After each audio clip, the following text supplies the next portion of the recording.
Hey, what's up, everybody? Welcome to the final showcase race for the Symphony of the Night Spring 2023 tournament. I'm Jupiter Clem, of course, and I actually have a co-commentator with me today, Dinner Dog. Hello, Dinner Dog. Yo, Jupiter. Now, Dinner Dog, known for being one of the most proficient players in the scene and an expert in complexity. This preset we're using, Lycanthrope, really does place a lot of emphasis on understanding the randomizer, so really looking forward to the co-coms today. I'm going to go ahead and let our players know we're ready to start. It'll be just a few moments.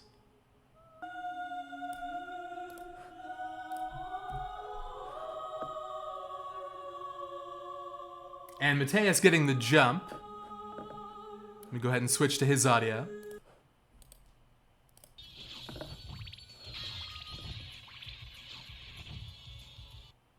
Oh, hopefully Vey gets the message. This is becoming a slightly larger lead than I expected. But yeah, so this is the Lycanthrope preset. The gimmick here is that unlike in previous presets we've used for tournaments, you start with the 3 wolf relics. So Power of Wolf, Skill of Wolf, you have the full suite of wolf movement at your disposal, and that opens up a lot of interesting strats.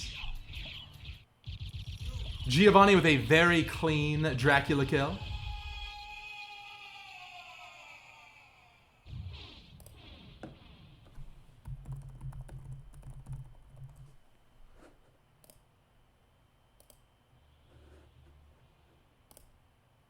Yeah, so it'll be interesting to see how he tackles the next section here. There's certainly some right ways to do it and some not so optimal ways to do it. And obviously, no matter how you get through, as long as you get past death, you're good to go.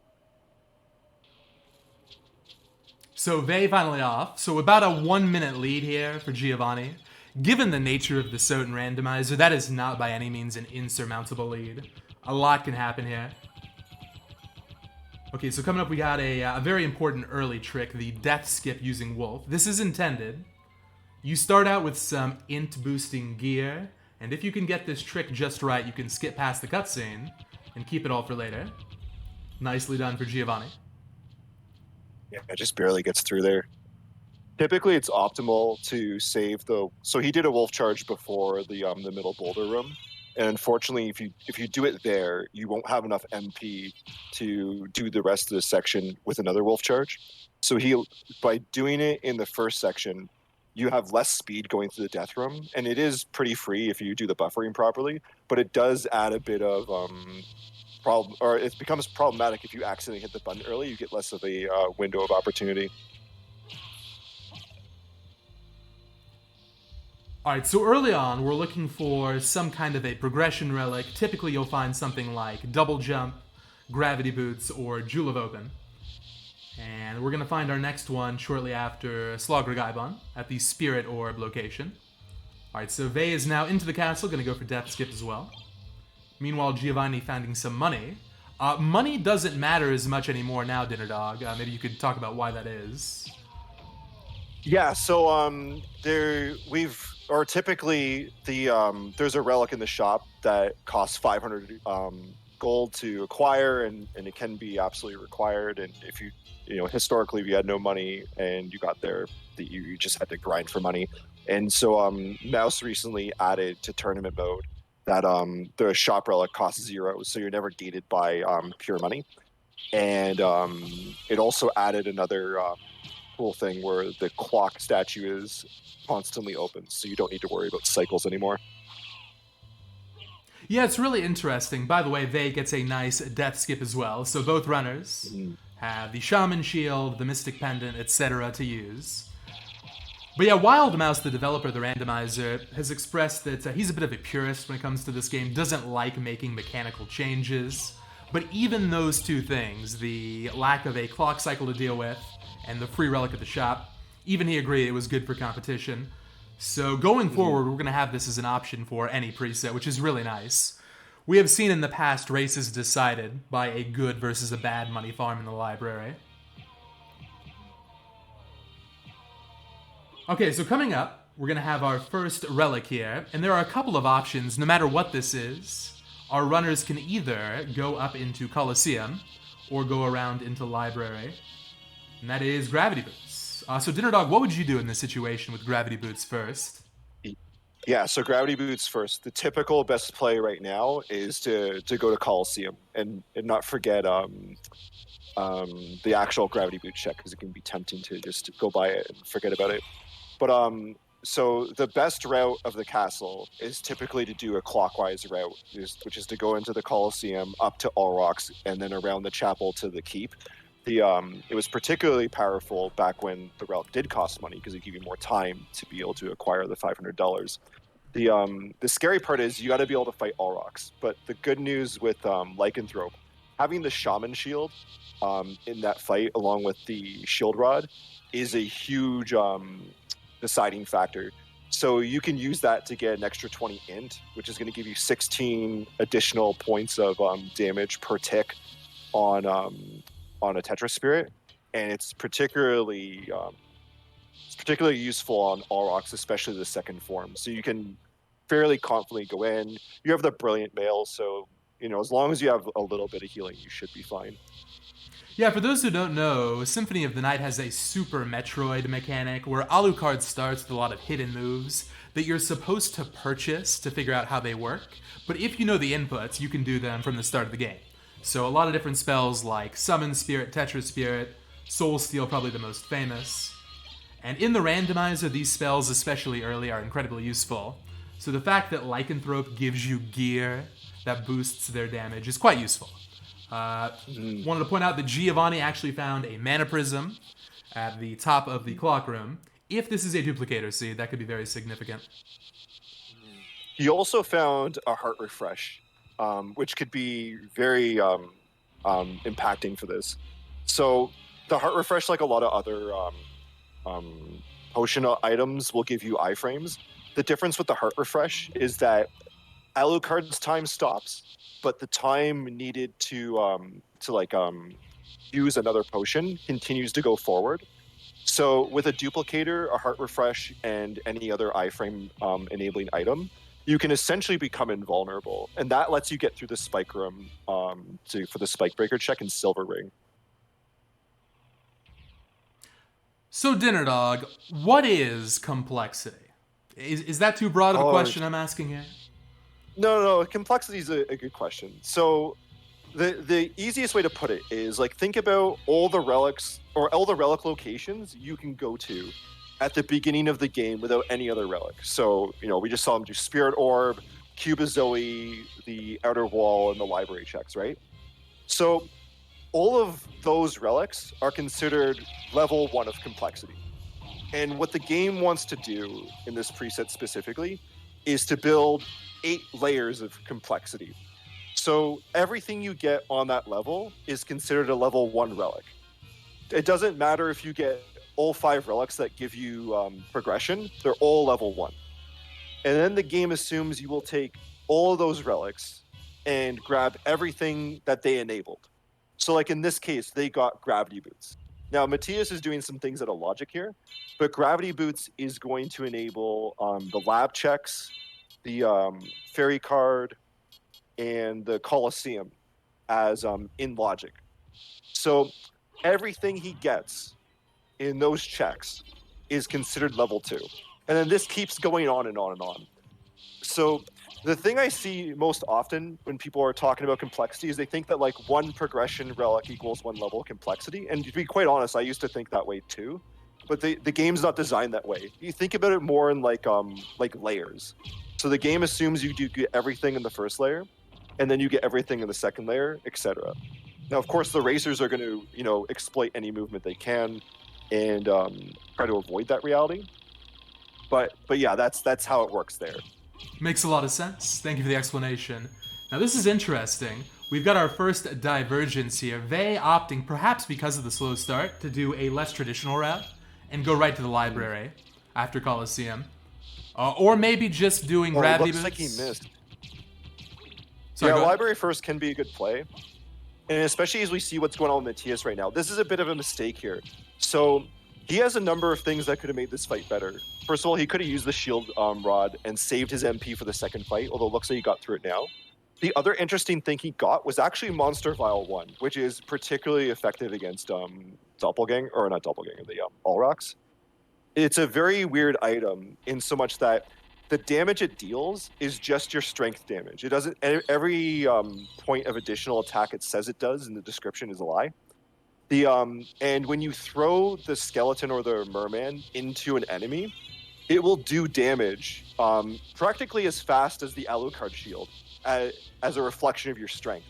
So it does a ton of damage against bosses that just stand still, and Allrocks, for the most part, stand still. So you can do it, like, you can get like hundreds of damage on him very easily by just throwing out the vial. Could have saved him a bit of time there.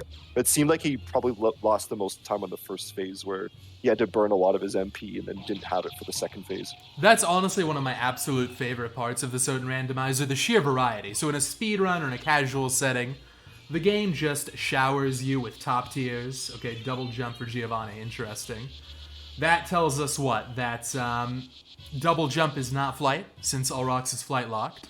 So we're probably going to find correct. Bat, or maybe something like Mist elsewhere. Mm-hmm. But yeah, so, things you'll never use in a casual run, like the Monster Vials, or Dynamite is also really good on Allrocks. Those get a chance to shine here. In my experience, I found that because you start with a Shield Rod in Lycanthrope, once you get a top tier shield, you're pretty much good to go. But those can be hard to come by. It's one of the reasons the shop is so important. You get 2 shields on sale. Oh, and speaking of Mist, that's what Vey finds at the elevator. Nice. So that's interesting here. So Vey found both Gravity Boots and Mist on the first level. So he's not on level 2 yet. Like, this doesn't enable or get him further. It's not until he uses both of those to go further. So perhaps one example might be Gravity Boots leads to Power of Mist in the library. And that would be layer 2? Yeah, it could. I mean, like, to be fair, now that I think about it a bit, like, it could be the case that Gravity Boots and Mist into library through Lesser Demon, like that check is now a level 2 check. Oh, that's interesting. You Yeah. to get through here. And it could be suggested that like you could infer that it might be nothing either. So like the Mist is usually required, but it may just be giving this to you early in anticipation for you to get the Silver Ring. No one's gonna bail on it, but I wouldn't be surprised if it was nothing. We've seen a lot of gambles so far in the qualifiers, but yeah, it's still so early and no random lads on the table. I think it pays to be thorough here. I think it could be Vanilla Vat if I'm reading the seed correctly. It's at least possible. Could be. And that would be a nice call from Vey. That would instantly catch Vey up from the start. Yeah, it'd help him out for sure. Okay, first random, Vlad. So the go mode requirements here, you need some way to get into Castle 2. That's never really a problem. Flight comes early in Lycanthrope. Number 2, you need Holy Glasses to save Richter. And then number 3, you'll need to find all 5 Vlads. 4 of them are totally random. They can be anywhere. And the 5th one is that complexity Vlad we've been talking about, where it's at the very end on the 8th layer of complexity. That's right. So the last Vlad is the 8th layer because it opens up, like, it's in of itself is progression, because like you can't open the fight to Dracula without it. So that usually what will happen is you'll have 7 layers where you're gonna get progression relics, and then on that 8th one, or on the 7th one, that will give you the last Vlad, and then that enables you to level 8, which is Dracula. Now, so this is a very interesting. Oh, no, please, go ahead. So what I was gonna say here, because I'm studiously tracking their complexity, is that a lot of especially earlier runners will really focus on the complexity level, and it is a good thing, but it can be very hard to track. Something that we've been doing more recently is doing what I've called a reverse count. And long story short for everyone watching is that anytime you get a relic that would give you progression, like normally, let's say like, Mist is usually a progression item, but it didn't add to Vey's current progression. Like, he already had something on that level. That can only happen 3 times. And because we got Leapstone already, which was behind Flight, so Leapstone isn't going to give us progression. And Merman Statue, at least at the time he got it, because he doesn't have Jewel of Open, is also not progression. So that's already happened. And what that means is that the seed has to be linear now. Like everything else like needs to be used in some fashion. So this is the time where you really want to focus in on doing things out of logic. In particular, like things like Spike Breaker, which they have none of the pieces for right now. And then you can really infer like where like you'll find final relics. And Ooh. if you're really crafty, oh, and speaking of Jewel of Open, Sorry to interrupt. so that's This is definitely an interesting seed so far. But yeah, so Vey finds Jewel of Open. So just to make one possible read. Oh, there's Bat for Giovanni. and there's Bat. Wow. Okay, so Flight is required for Bat. Okay, so I need to change some things around on my tracker right now. But so what's likely happening then is that Jewel is going to lead into Flight. Flight's going to lead into Merman, because that's the only Flight relic they've got that actually opens Sun right now. And then that is going to give them something else, like maybe like Echo or at this point Spikebreaker as well. And the only Flight on the table they haven't found yet is Power of Mist, so that's guaranteed to be in the caverns. And that Bat must be random. So yeah, just a very lucky pickup for Giovanni, I think. Yeah. It's possible, yeah, because it's likely that Power of Mist is level 3, and then you use that to get to the next level, which actually Bat itself was on. It could be that I don't know, I'm overthinking it myself here. Maybe like anyway, Bat plus Echo on the same layer, and that leads to Spikebreaker, for example. Something like that. Yeah, absolutely. And yeah, in terms of inventory stuff, there were some interesting pickups for both runners. So Giovanni takes the more traditional clockwise route, finds a diamond and finds a library card, as well as a Medusa shield in one of the bell towers, whereas Vey got a nice Vorpal blade from the shop. I know that Dinner Dog, for example, has argued it's the best weapon in the game in the past, even better than the Chrysogrim, which is a decision I've increasingly grown to agree with. And then I believe one or two other small things, but those are the major pickups so far. Yeah, no, those are. So yeah, Vey's got to really hustle and hopefully make his way over to entrance, which he probably will. Because, like, at this point, you know, like, going to the basement from the lab makes a lot of sense. Wote in chat also pointing out that Vey picked up a library card. Very important anytime the shop doesn't sell cheap library cards. If you happen to pick them up, it can be a big time save. We're talking anywhere from 30 seconds to a couple of minutes, depending on the situation. Especially if it cakes you back from Castle 2 to Castle 1. So hopefully Giovanni finds that as well.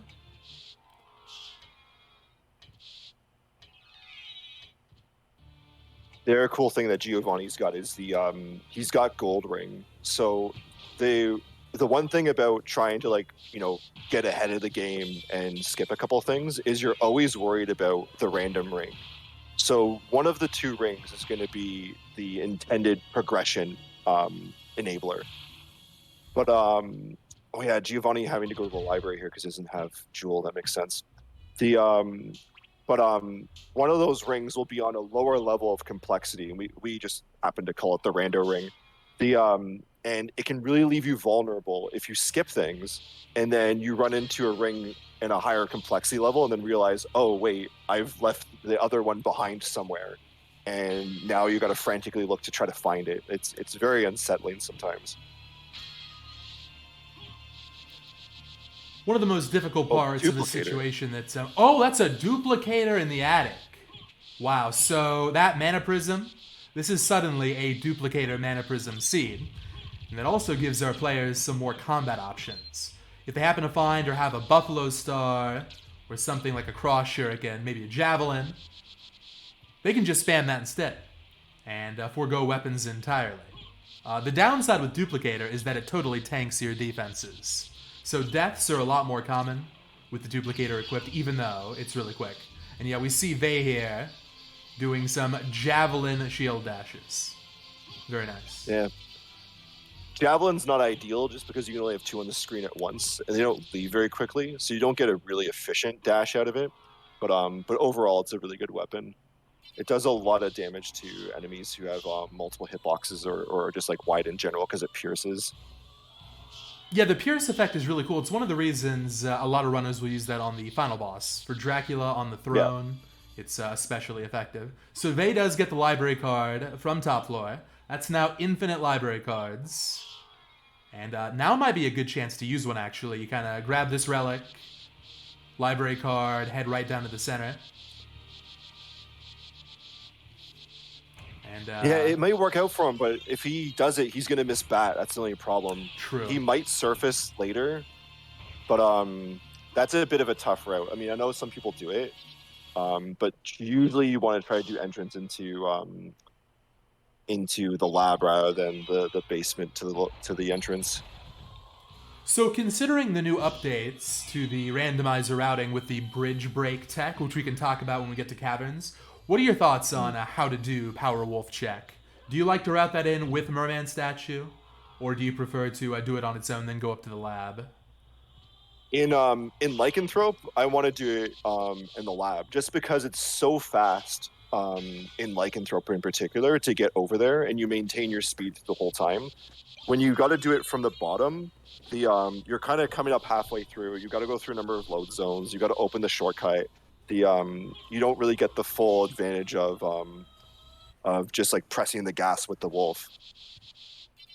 I totally agree with you, but there's one downside, which is if you route it in that way, and it really is so quick with all of the wolf relics, you end up in a situation where after you do Scylla and maybe Holy Symbol, you can either go all the way to the left down to caverns to do Merman statue and nothing else, because you already have Power Wolf, or you just skip it, use the bridge break tech, and orphan that check entirely, which I think increasingly is becoming a popular route, since going all the way down for one check is often not worth it.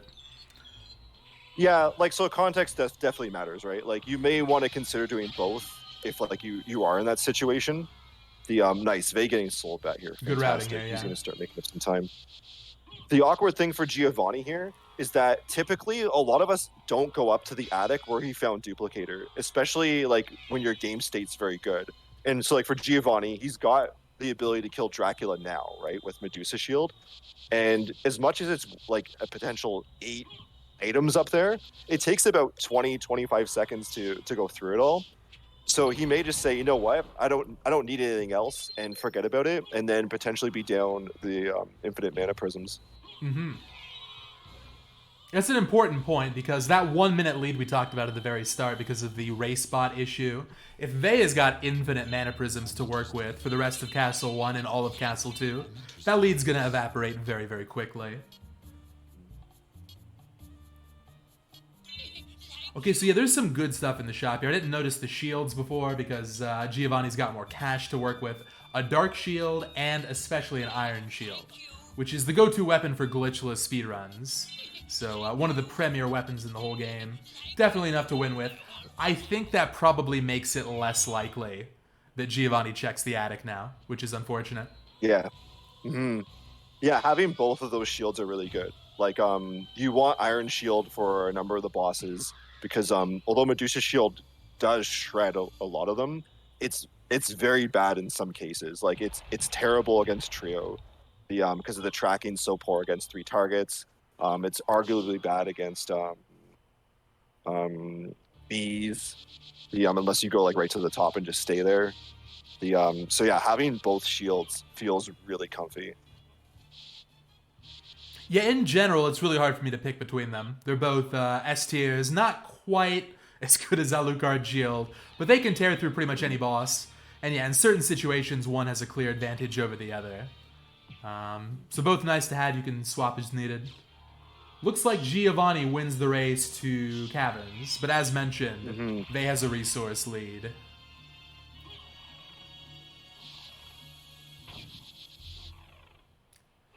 So hey, Dinner Dog, what is Bridge Break? What's going on? What's the hot new stuff here? Bridge Break's fun. Yeah, so long story short, there's somebody found code in the game, which is likely leftover debug code, that allowed someone to press triangle on player 2 to break the bridge in the caverns immediately without having to go and press the switch and wait for our favorite skeletal ape Donkey Kong to come over and open it for us. So it does add some routing interests, especially if you are forced to go down early with very few things. It at least gives a potential escape route. So, like for instance, when we used to play safe back in the day, it was really strong when you had just Jewel open to go up to the keep to avoid potentially going down to caverns and having nothing and kind of being stuck down there. The ability to break the bridge, even with 0 relics, gives you an out where you can use the teleporter in the mines and also get an etologic check to avoid that reality. And yeah, no, it's very strong. I don't think it's as strong in Lycanthrope, especially because there are a couple of like neat ways to get the waterfall if you really need to, if you've got the J. But yeah, no, it does make a difference, and especially for those who are looking to skip the merman statue check, then you just gain an additional like 20-second tempo.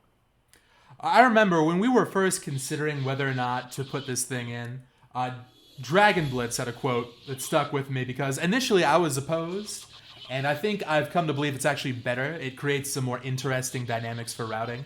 But the Dragon Blitz quote, to paraphrase, was, "It's incredibly janky. It's hard to believe they left that in. It's so Soten. You have to allow it. It fits the game perfectly. This game is beautiful and it's quite broken. Bridge break is the perfect kind of trick for this game." Mm-hmm. Yeah, it's impactful, but it's not like completely game breaking. Like blind, like going through the spike room is definitely way more impactful. And like no one ever bats an eye to say that we can't do that. So no, I get it. I think it's fine. Now, if we were doing a safe tournament, it might be a little bit more busted. But yeah, for Lycanthrope, impact is modest. And so we'll see if Giovanni does it here. I've described a merman statue as the creature of Castle 1, often skipped, often gambled, and often pays off. But if it costs you, you can often just lose the race here. In a one-on-one context, these kind of skips are easier to justify. Because number one, 80% of the time, or 70% of the time, depending on the situation, if you skip an isolated check, it's going to pay off, and you'll save somewhere between 60 and 90 seconds. That's a big time save. Number two, your opponent might do the same route, so the odds of that working in your favor are actually higher than the on-paper odds. So, yeah, in this 1v1 stuff, unlike the group matches we've had to this point, I think we'll see more aggressive routing for the most part. Oh, but Giovanni playing it safe here. Doing merman statue. Let's see if it works out. Yeah, I like this play. Especially like if he feels ahead, then there's no reason to leave it behind. I don't think it takes too long. I'm actually kind of considering, this is the in-logic flight here. So yeah, this is what the game wanted us to do. The barring being able to get out of logic flight with Wolf and Gravity Boots. Not super helpful now, but Power of Mist is not a bad consolation prize. And Vey finds Holy Glasses at Holy Symbol. But he skipped. Well, yeah, why did Giovanni skip that? He doesn't have it. You know what? I actually had this problem in a race recently. It's so easy to forget when you have early merman and just go on your way. Like, literally, I sing a song to not forget to do Scylla sometimes. Like, it's... Tunnel vision is so real in this. I don't suppose we could get a quick preview of that tune, could we? It's it's the, what was it? It's To Twisted Sister. We're not going to take it. It's We Won't Forget Scylla. No, we won't forget Scylla. We won't forget Scylla anymore. Sing that enough times, you'll never forget. Yeah. It's literally worked. Like it's saved me in some races, although I need one to remember not to forget Holy Symbol check. Okay, so really interesting here. So we had so flight enabled merman and bat and the jewel open. And that has enabled Holy Glasses, which is now on level 5. So we know merman was in was progression, especially at the time when they would have got it, which was having in logic flight. But now if we look at the tree here, the Mist didn't, or no, Mist did enable things. They got, but Mist was too they got 2 relics on level 1, and then the flight still gave them Merman, Bat, and Leapstone. So because, like, at least by my calculation, they've got 3 relics on the same level as they got other relics. The seed has, like, everything else needs to be in logic now. So, like, for instance, like Spike Breaker, right? The game is going to require them in logic to have Echo and to get something behind there.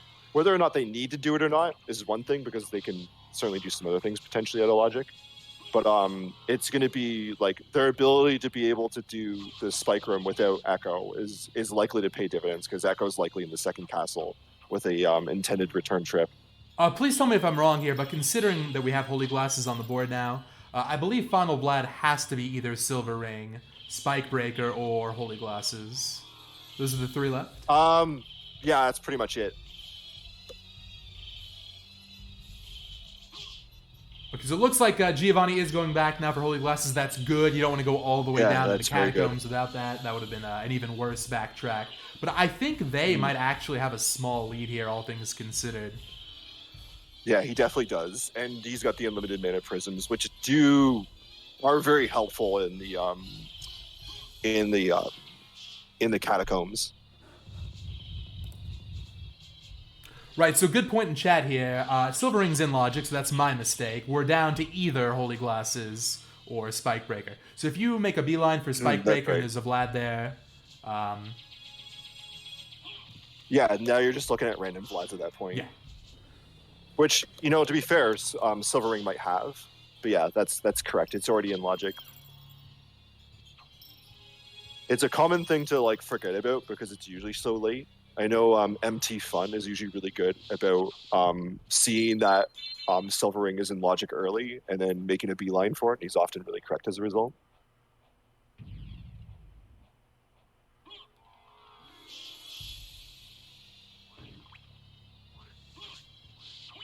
Interesting choice to save here from Giovanni. I wonder if the idea is to save split all of Catacombs. Or maybe just the safety save in the middle of the race, either way. Yeah, it would be a mistake to think that the Caverns has nothing. Like, it has to have something now. And now I look at their relics a bit closer. This is the only check they're going to be able to do out of logic. Like, they can't, especially with Silver Ring not being a thing anymore in terms of an out of logic check. This is the final one. So if they were studiously doing a reverse count, skipping. Hold on. Did he just skip Demon Card, or did he check it before? I believe he checked it before and then went up, I think. Oh, and then he went back up. Okay, that makes sense. All right, so we're not going to see a blind... knows if you can go to Silver. Yeah, we're not going to see a blind bat attempt here. Both runners have Spike Breaker, except Vey doesn't have it equipped. They put it on. Always put on Spike Breaker is my philosophy. There are other pieces of armor with slightly better defense, and sometimes a little bit of an offense boost, but Spike Breaker is really solid, and you'll just never have to take it off for the rest of the run. I think it's always worth picking up. But yeah, in that situation, nice Chrysogrim for Vey. Just makes that room a whole lot more straightforward. It's interesting, the routing divergence here with I don't think Vey went to whatchamacallit. I don't think he went to Grand Falloon yet. And usually that's the right, or maybe he did because he's looking for a library card. No. So Vey finds both rings. Now Final Vlad will be at Maria, the Holy Glass location. And there are 2 more random Vlads. So what do we got left in Castle 1? We've got Silver Ring. And I think that might be it besides Holy Glasses. J for Giovanni. Can be useful in a couple of rooms. Yeah, no, you definitely want the J in Lycanthrope. Being able to stay in wolf form going through water is pretty good. Yeah, it's interesting. And so Matthias is making... Oh, go ahead. No, please, go ahead. Yeah, I was going to say, just talk about the divergence. Okay, now Vey's going for it. So Matthias going to Grand Falloon first is the right call. He doesn't have mana prisms. And even though he might know that Spike Breaker has what he needs, going to Grand Falloon first makes so much sense. Being able to refill your MP at the save room right before you fight Grand Falloon. if you go to Spikebreaker first and then you try to get to Grand Floon, it's a long way to go. And even with the Wolf Relics being having a cheaper cost in this preset, you likely won't make it, and you'll just run out of time or run out of MP. Yeah. So I think we're going to see both runners, one with a duplicator and one without, use a library card. Giovanni knows that they're not going to need to come back to Castle 1, so you can blow it now. And then Vei's got an infinite number to use. Mm-hmm. He might think, though, that he might get more value from it at Holy Glasses. So the cool thing is, especially in Lycanthrope and the fact that they have Bat, is that the library card saves a bit of time, but doesn't save a ton of time here, because you're essentially racing back to the last teleporter, right? And you're doing the same thing in library, just from a different position. Like, at least from the things I've timed out, it doesn't actually save a lot of time. And then when you take into account that you need to go into the menu and you can miss menu for some things, it can actually be faster to go from here. With the right relics, of course. Like, if you're just on foot, like playing in safe mode, then you absolutely library card. But with Bat here, it doesn't actually take a long time to get up to the Mines teleporter. Yeah, that makes sense. So use a library card at Spikebreaker or doing it at Holy Glasses. Both seem like they're pretty comparable. Yeah, absolutely.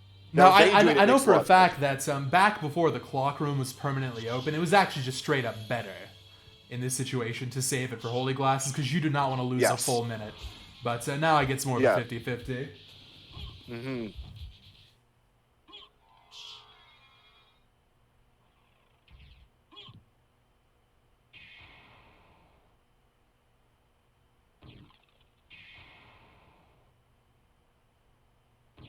So if you're Vei, go ahead. Mm-hmm.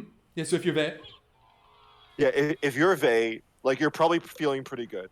Like, if he knows that people skip the attic and he's got duplicator, then he's probably going to take a pretty standard route through the second castle.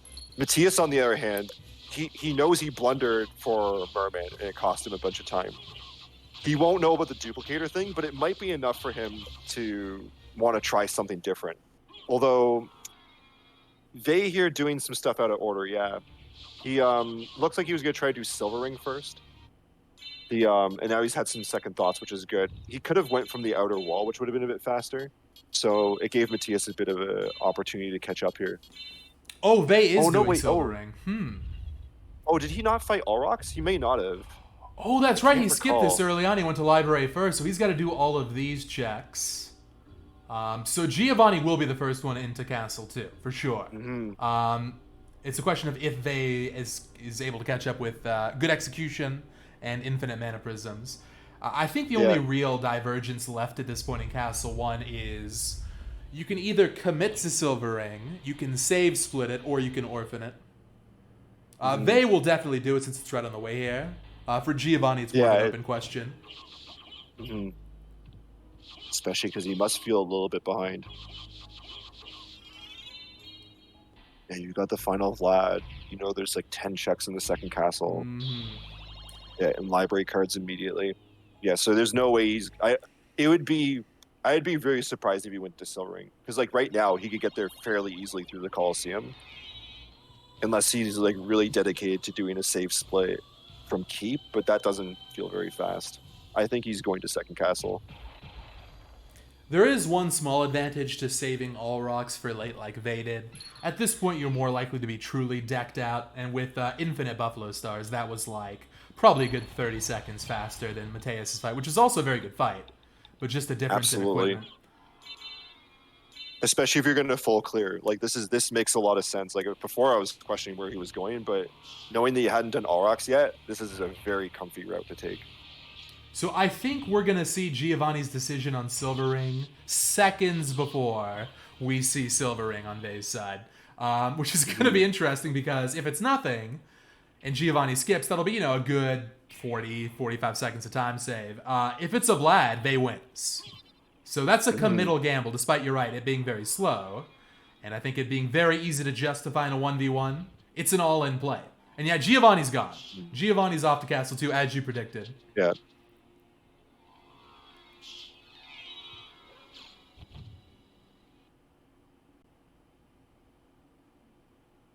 It looks like nothing no to me. duplicator. Oh, GG, they wins. That's what I'm telling you. It's such a risk. It is such a risk not to play thoroughly. It's tempting. It's a 1v1. You're going up against one opponent. What are the odds? It's like 1 in 10 or less. That's it. So now, look, they can die. We talked earlier about how Duplicator lowers your defense. And maybe if it's very deep, I'm talking like Galamoth deep in the castle too, Mateus can like circle back around if he builds up a really nice lead. But it's asking a lot here. So what do you think, Dinner Dog? Quite a turn. It's quite a turn, yeah. Like, this is like, all you can do in the randomizer is play the odds. Like, nothing's guaranteed, right? So, for Matthias, you're behind. You're saying, okay, I've got 10 lottery tickets in the second castle and 1 here, right? So it makes sense. Feels behind because of the merman statue issue, and just says, I'm going for it. So I think he made the right call for him, but it's going to end up hurting him. The only way I see him coming back is, and I don't think Vey does this, but is the creature skip. If Vey gets 4 relics, oh no, he's going to have 4 relics, sorry. So if it's at creature, and he says, I'm going to go all the way to Galamoth because that's statistically the right thing to do, then that potentially lets Matthias catch up a bit. Yeah, good point. He won't have the same number of relics. So for Matthias, he's very likely to go to a creature unless he gets an early Gladiator. Yeah, honestly, I think very well said, your point about playing the odds. I think you can draw a pretty productive parallel between the Soten Randomizer and certain forms of poker like Texas Hold'em. There's a lot of skill involved. You really got to know the odds. You also have to know your opponent in terms of how they play and how you can offer counterplay. But ultimately, luck does play an important role, and it's something you can never truly avoid. Yeah, you just make the best decisions with the information you have, and the biggest thing you gotta be comfortable with is to say, you know what, I'm gonna do like a creature skip or whatever. I'm gonna be right like 80-ish% of the time, or whatever the math works out to. And when I'm not right, I'm gonna be okay with it. Okay, now here's a situation I got for you. Okay, please imagine this one. They get Silver Ring Relic. Giovanni skips it. Giovanni gets Creature Relic, and Vey skips it. That might equalize things, and that would be really cool. Yeah. But that's his win condition right now. I think Giovanni is, as is the standard in the meta now, a creature skipper. Yeah. His saving grace, like, it has to be a creature. Now, he isn't likely to go to creature, missing 2 Vlads. Most people will only skip creature when there's one singular thing that they need, which is absolutely what Vey should be doing. Now, Vey's spending some time in the shop here. He's going to lose some speed here. He already has everything he needs. Like, he has a Chrysogram and stuff, so, like, this is a bit of a mistake. He should just be hard going and just foregoing the whatever 30 seconds it is that he's losing going to the shop. Shops and other forms of the menu are deceptive time sinks. If you really go back and watch a randomizer, you'll notice you spend a lot more time in the menu than it feels like. You really want to minimize the time you spend in the shop or equipping things, because it really does add up.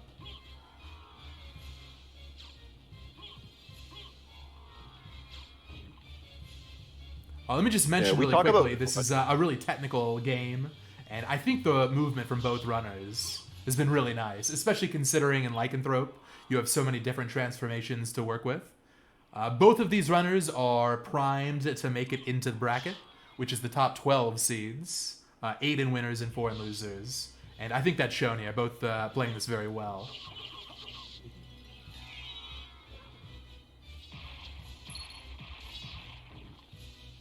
Yeah, interesting matchup with this, because Matthias definitely has more experience with the randomizer, where Vey has he's run, I believe, the categories a bit more than Matthias in terms of his speed runs, so like, he's got a bit more potential for mechanical knowledge. Yeah, Vey has done speedruns for various Castlevania games, getting into Soten a lot lately with Alucard speedruns, including glitchless speedruns, but also Aria speedruns, Circle of the Moon speedruns. Oh, amazing. A lot of those skills do transfer over, surprisingly. And Giovanni rocking the Chrysogrim, one of the absolute best trio weapons.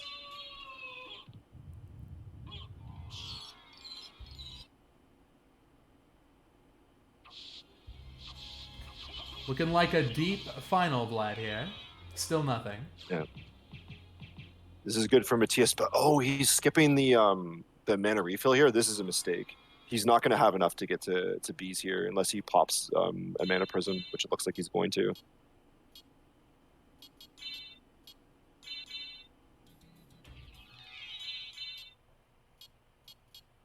Okay, so right there, for example, I do think that was the better call than going into the save point with a good menu, but that was about 20 seconds invested.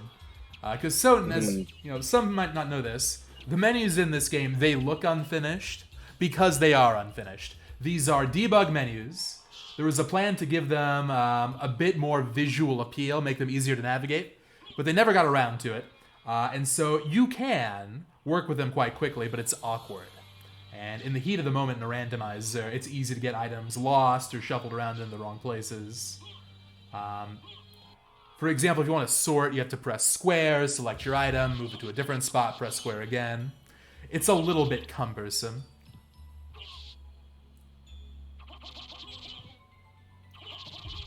They using the shield. Oh, Vay's going left? Wow. This is a mistake. Well, I mean, unless if Beelzebub has it, then it's a mistake. Otherwise, it's true. It's genius 5-head. Mm-hmm. I don't know the last time we've seen this route used in a tournament or a tournament qualifier and to have it actually work. This would be huge. Yeah. But so yeah, very risky, kind of weird. Maybe feels more behind than he should. Yeah. I would have felt good getting the relic at Silver Ring, and I guess it just didn't give him the same confidence. He figured Matthias likely did the same. He started a minute late. The thought that maybe he got the duplicator as well. At the very least, he's got the mana prisms for this because it's a very mana intensive area to get through, and so going left here can make a bit more sense. So Vay is gonna get a huge payout from Creature. Yeah. This is gonna work, which is unbelievable. Now, there is a inherent downside to Creature Route, which is you aren't getting the warp in Reverse All Rocks, which is right next to Dracula. So if it's like Galamoth, for example, there is a bit of a backtrack. But this route is still, by the blessing of the coin flip, the correct route in this situation. Absolutely, yeah. No, he's really, this is going to pay off.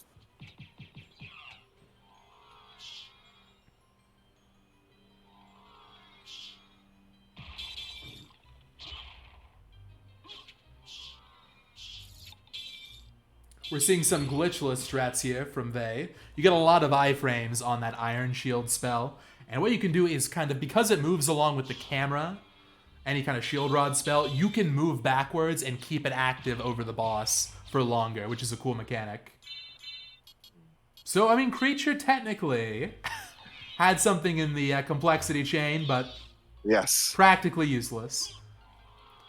Mm-hmm.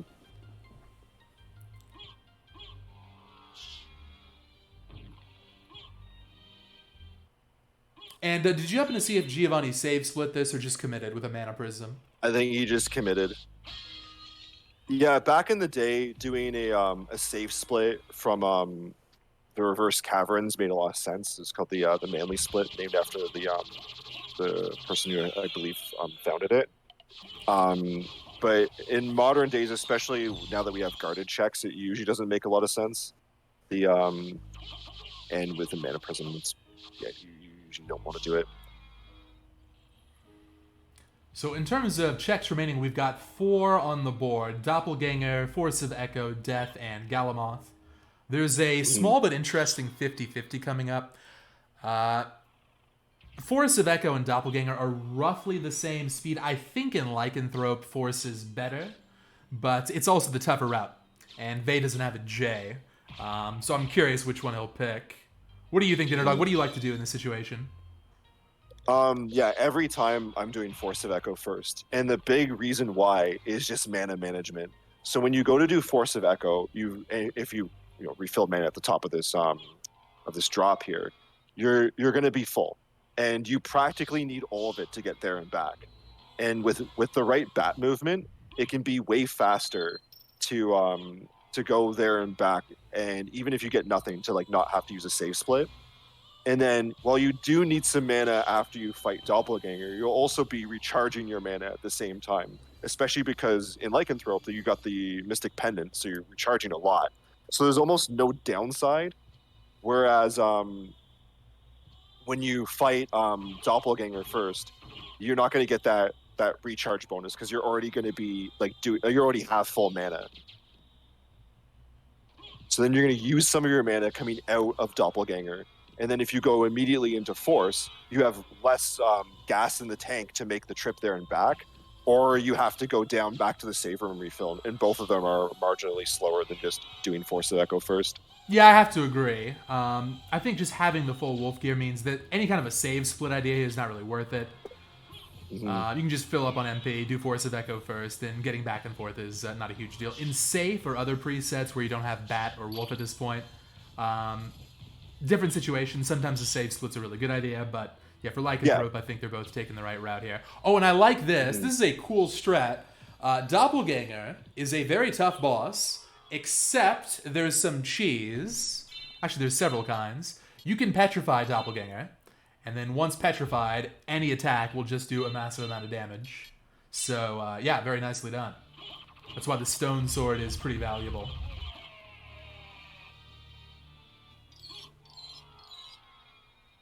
Still nothing.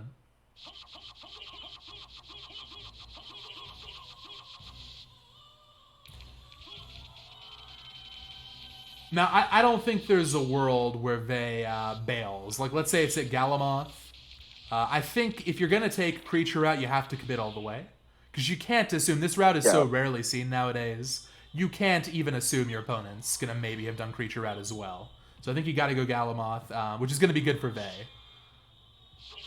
Yeah, no, yeah, you're fairly committed at this point.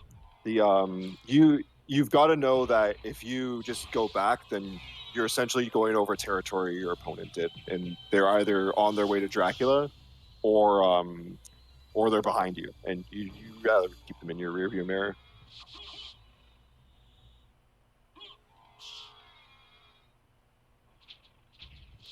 Yeah, Okay. MT's right. He would have had to know right now it was right side, because Matthias theoretically would have GG'd. Yeah, that's true. Playing the clock meta, more important in group matches, but yeah, even for a 1v1, you can take a look at the clock and get a sense of where your opponent might be. But it's unpredictable. You know, deaths can happen. Wild routes can happen. But yeah, I think it's a fair point. And that is the fifth and final Vlad for Vey. And you'll notice Vey's doing the right thing here, going right instead of left, which is, God, it's weird to see, but you got to do this in creature route. There's no warp. This would have been an unbelievably close finish had Giovanni done Silver Ring check. That would have been sick. Not to be, though. Now, this room is scary right here. These Allura Unes do a lot of damage. The Rock Armors hit hard. Vey playing it nice and safe.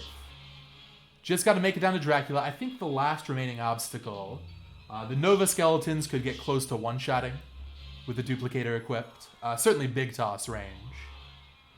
And Shaft and Dracula cannot be underestimated. Having Power of Mist is going to be a big burst option.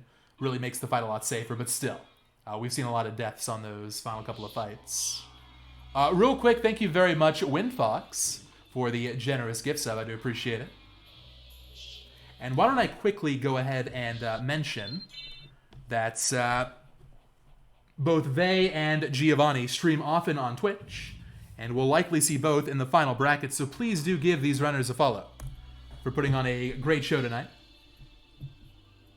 You also got Dinner Dog's commentary information there. Dinner Dog also an active streamer, and I believe top 4 or 5 seed at the moment. So in a good position to perhaps win the whole thing. What do you think?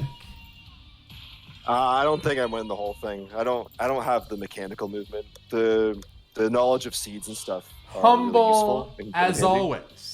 Yeah, please do give Dinner Dog a follow. Really appreciate you hopping onto the comms here. But yeah, not over yet. Yeah. Final boss, always an exciting moment. I will be curious to see if I think it's just a familiar or something unimportant behind Galamoth. Hopefully a good meme check, at least.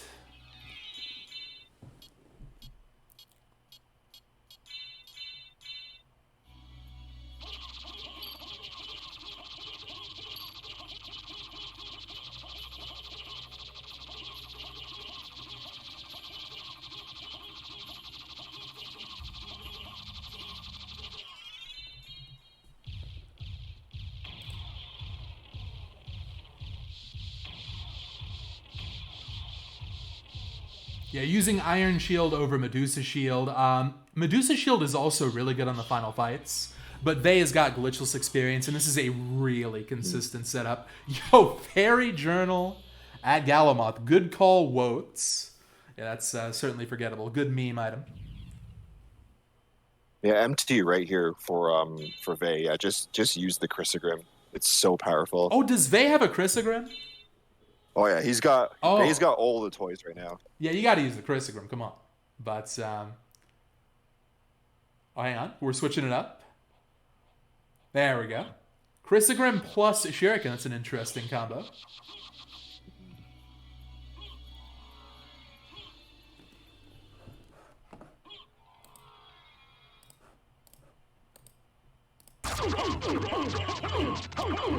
Okay, time will be coming up on the final hit on Dracula 2.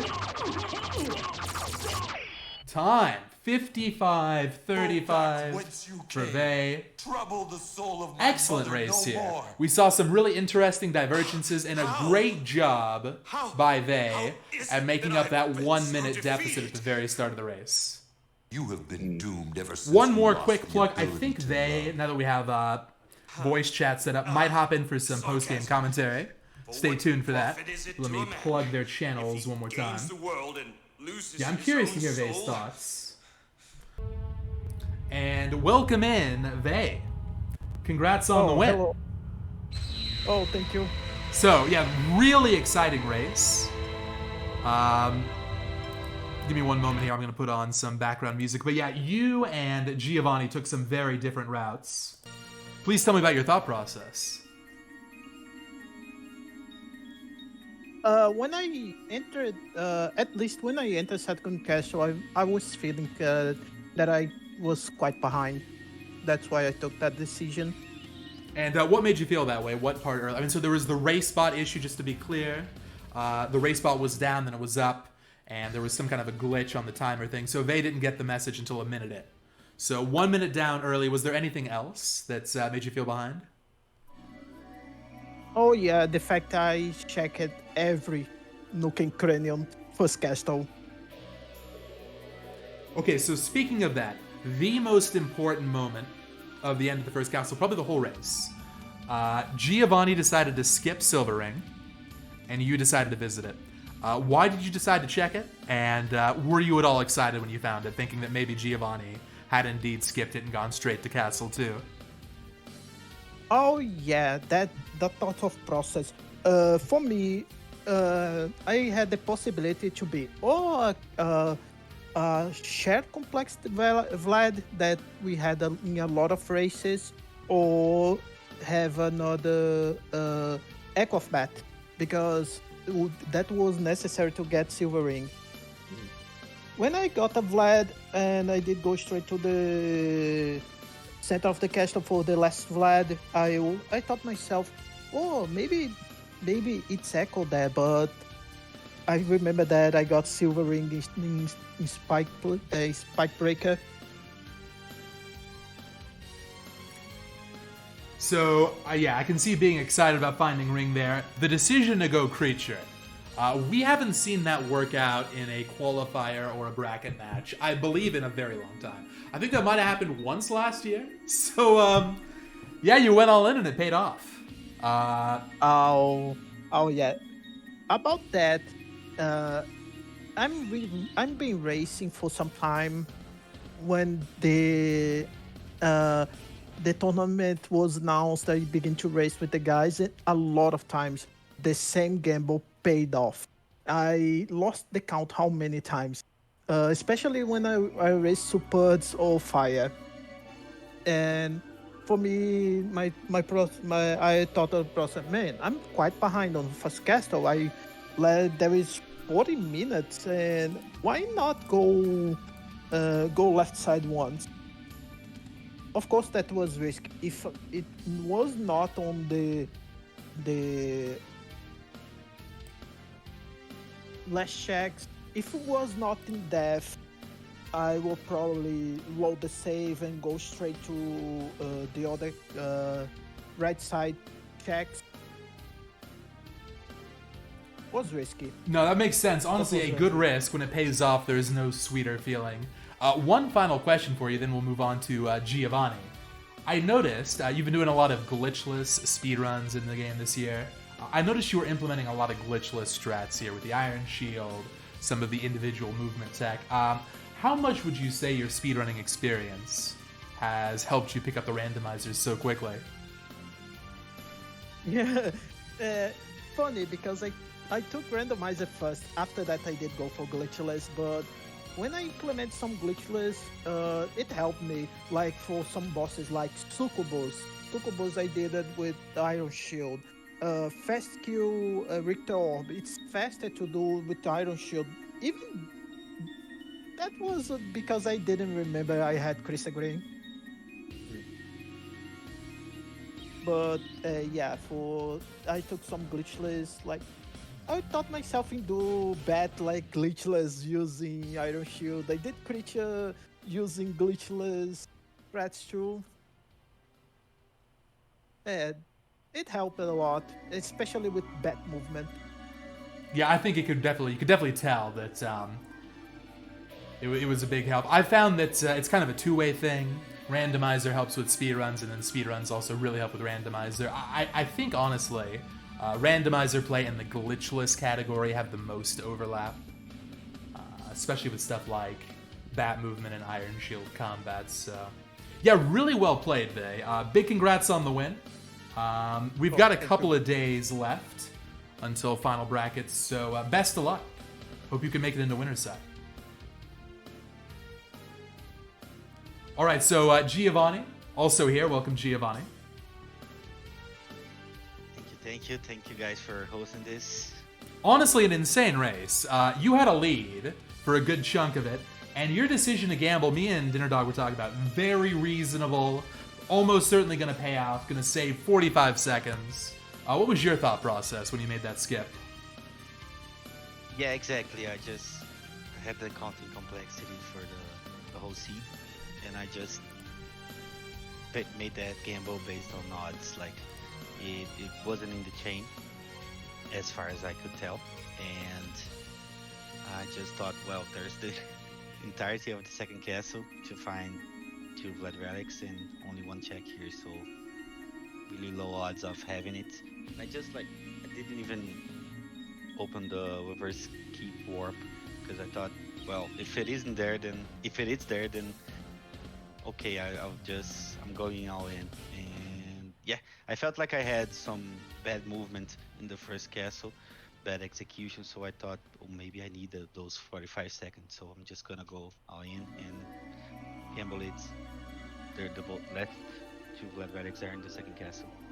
Yeah, no, totally understandable. It's one of those things where it's so hard to gauge where your opponent is. Even if you feel like you're playing well, there's a chance, like in this seed, your opponent finds a duplicator, right? So that 45 seconds might still make a huge difference, even if you've been playing really well. What are your philosophies on minor item checks? So you didn't do the attic, for example. You did a few early on. What's your thought process? Well, overall, Giovanni, you've had a really excellent qualifying season here. Still in the top 8, so primed to be on the winner's side of the final bracket. Very best of luck the rest of the way. Yeah, thank you. Same to you. And thanks again for hosting this and Dinner Dog for doing comms. Appreciate you guys. Yeah, big quick final shout-outs to Giovanni and Vey for racing today. Thanks again to Dinner Dog for doing the commentary. We're going to be having final bracket start early April, somewhere between the 1st and the 3rd of April. 95% of the bracket matches are going to be right here on this channel. If you'd like to follow and keep up to date on when things are happening, we'll have a challenge bracket in the Long Library Discord. So yeah, lots and lots of Soten to come over the next month or so. Thank you all very much for watching, and we'll catch you next time.